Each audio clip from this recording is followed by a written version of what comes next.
Hello everyone, welcome to the channel stubborn aspirant. So guys, आज का जो आपका एसएससी जीडी 2024 का पेपर होने वाला था उसकी फर्स्ट शिफ्ट आपकी कंप्लीट हो गई है और उसकी एनालिसिस के लिए मैं आपके सामने हाजिर हूं।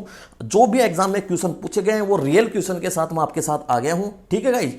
और जिनका भी एग्जाम हुआ है भाई, सबसे पहले आपको एग्जाम कैसा हुआ कमेंट सेक्शन में कमेंट करके जरूर बताइएगा, और आपने कितने अटेम्प्ट किए ये भी आप जरूर बताइए। और जो कुछ रियल क्वेश्चन आपको याद है तो कुछ क्वेश्चन आप मेरे को और दीजिएगा, जिससे मैं शाम को एक अच्छे से आपको पीडीएफ तैयार करके ओवरऑल रिव्यू आपको दे सकूं, ठीक है गाइस। तो करते हैं आप वीडियो को स्टार्ट। सबसे पहले बात बता दूं ओवरऑल पेपर को लेवल कैसे रहा। तो पेपर का लेवल मेरे भाई ओवरऑल क्या था, इजी टू मॉडरेट बताया जा रहा है, क्योंकि पेपर को जो भी मैंने देखा है जीके के क्वेश्चन भी इतने हार्ड नहीं पूछे गए हैं, जो कि मैं आपके सामने पूरे 15 क्वेश्चन लेके आया हूं जो रियल है, ठीक है। 15 क्वेश्चन ऐसे कैसे हैं जो मैं आपके साथ लेके आया हूं, तो ज्यादा इजी टू मॉडरेट था, easy to moderate, easy to moderate आपका जीके का पेपर रहा है, ठीक है। इसके अलावा अपन बात करते हैं कि सेफ अटेम्प्ट कितने। अगर आज का पेपर को देखा जाए ना, तो आज के पेपर में जिस भी बालक के, मैं सही क्वेश्चन की बात करूंगा, जिसने भी सही क्वेश्चन, अगर रॉन्ग क्वेश्चन की रॉन्ग और सही को मिला के बात करूं, तो जिसके 70 के अराउंड जिसने अटेम्प्ट किए हैं ना, कट पिटा के उसके क्वेश्चन बैठेंगे 62 से 65 के बीच में अगर बैठ जाएंगे, तो उनके क्वेश्चन, उनका अटेम्प्ट बिल्कुल सेफ माना जाएगा और वो अच्छी स्थिति में है। और ये मैं बात कर रहा हूं यूआर कैंडिडेट के लिए, ठीक है गाइज, ठीक है। क्या रहेगी कट ऑफ ये भी अपन बात करेंगे जब अपने पास काफी अच्छा से अब पूरे पेपर का अपन को पता लग जाएगा, तो मैं शाम को आपको बता दूंगा कि आज के पेपर को देखते हुए जो एसएससी जीडी की कट ऑफ है वो क्या रहने वाली है। अपन अब डिस्कस करते हैं क्वेश्चंस को। तो क्वेश्चंस आपके जीके के क्वेश्चंस पहले आपके सामने में लेके आया हूं, ठीक है। सबसे पहले जीके के क्वेश्चन देखते हैं, ठीक है। पहला क्वेश्चन आपको आया था अमोनिया से रिलेटेड एक क्वेश्चन पूछा गया है। एक क्वेश्चन पूछा गया था तराइन और पानीपत के वॉर से रिलेटेड पूछा गया था। ये नहीं पता कि दो क्वेश्चन पूछे गए थे या इनसे एक ही क्वेश्चन पूछा गया था। एक आपको यूनिफॉर्म सिविल कोड से पूछा गया था, आर्टिकल 44 से। सदिश और अधिश राशि से पूछा गया था। एक हाईकोर्ट की रीट से पूछा गया है। एक पीएम जनधन योजना से पूछा गया है। एक आईएनसी का प्रथम अधिवेशन से पूछा गया है। एक शांति निकेतन कौन सा वर्ल्ड हेरिटेज साइट बना उससे पूछा गया है। एक हम्पी से रिलेटेड क्वेश्चन आया था। एक सेनाई वादन से पूछे तो क्वेश्चन, ठीक है। एक आजादी के समय म्यांमार के पीएम कौन था, ये तो बिल्कुल ही हटके पूछ लिया। एक डीपीएस भी किस देश से लिया गया ये भी पूछा था। सिखों के 10वें गुरु से रिलेटेड एक क्वेश्चन था।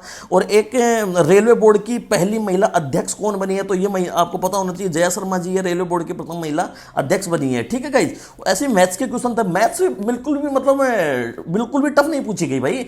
मैं हमेशा बोलता हूं जो प्रीवियस ईयर को फॉलो कर रहा है उसका मतलब कभी कहीं वो मात खाएगा ही नहीं, किसी भी टॉपिक में मात नहीं खाएगा, किसी भी सब्जेक्ट में मात नहीं खाएगा। अब जिनकी मैथ्स में पीवाईक्यू पे पकड़ अच्छी थी ना, तो उनका पेपर बिल्कुल ही शानदार गया भाई। बहुत से बच्चों का मैसेज आए कि सर आपने बोला था पीवाईक्यू पे अच्छा कमांड करो, तो आपका तो वो वैसे ही किए थे और वो आज पेपर को फोड़ के आए हैं। आप भी फोड़ के आए होगे कंप्लीट। मेरे को एक बार कमेंट सेक्शन में कमेंट करके बताओ कि आपने कितने किए, कैसा आपका पेपर गया, ठीक है। पहला क्वेश्चन आया था, एक तो कैलकुलेशन इजी टू मॉडरेट थी। मैं मॉडरेट भी नहीं बोल रहे, बच्चे तो ऐसे बोल रहे इजी कैलकुलेशन थी। बिल्कुल भी मान लेते सभी बच्चे सेम नहीं होते, उनके लिए बोल सकते हैं पर इजी टू मॉडरेट सबको लगती है, ठीक है। इजी की सबको नहीं लगती है, ठीक है। अब डिसऑनेस्ट शॉपकीपर से क्वेश्चन आया था। उस प्रॉफिट एंड लॉस में दो टॉपिक होते हैं आपके, एक तो प्रॉफिट एंड लॉस होता है, एक डिसऑनेस्ट शॉपकीपर होता है।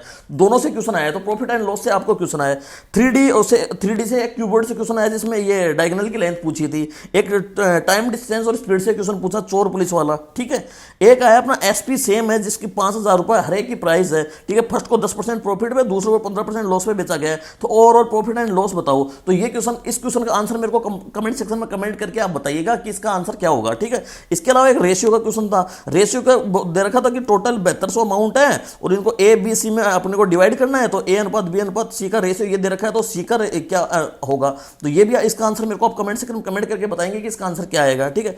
एक ऐसा ही रिलेटेड क्वेश्चन था, ऐसा ही रिलेटेड इजी क्वेश्चन था, ठीक है। एक टाइम एंड वर्क से क्वेश्चन आया था, एक एवरेज से क्वेश्चन आया था, एक बोर्ड मास से क्वेश्चन आया था। बहुत ही आसान क्वेश्चन आए, बिल्कुल भी आपको टेंशन लेने की जरूरत नहीं है, ठीक है भाई।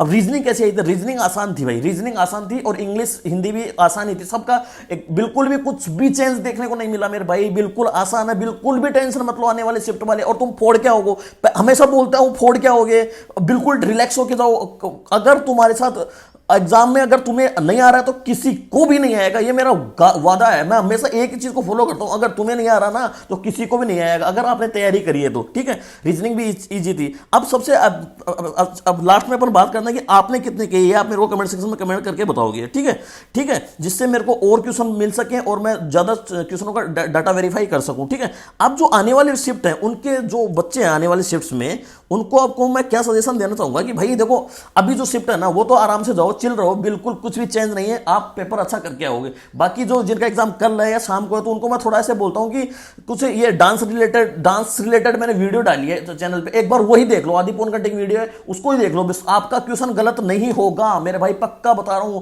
और आपको यही याद हो जाएगा, तो एक बार वो देख लो, ठीक है। बाकी पॉलिटिकल आर्टिकल्स देख लो, ठीक है। मैथ्स में कुछ देखने की जरूरत नहीं है, बिल्कुल भी सब आसान है, बिल्कुल टेंशन लेने की जरूरत नहीं, बिल्कुल बेफिक्र रहो, अच्छे रहो, मस्त रहो और अच्छे से अपना काम करता रहो, ठीक है गाइस, बिल्कुल भी परेशान मत हो। और मिलते हैं नेक्स्ट वीडियो में अपन अगले एनालिसिस के साथ, ठीक है। इतने में आप चैनल को सब्सक्राइब कर दीजिए और चैनल से जुड़े रहिए। Thank you, bye bye, take care.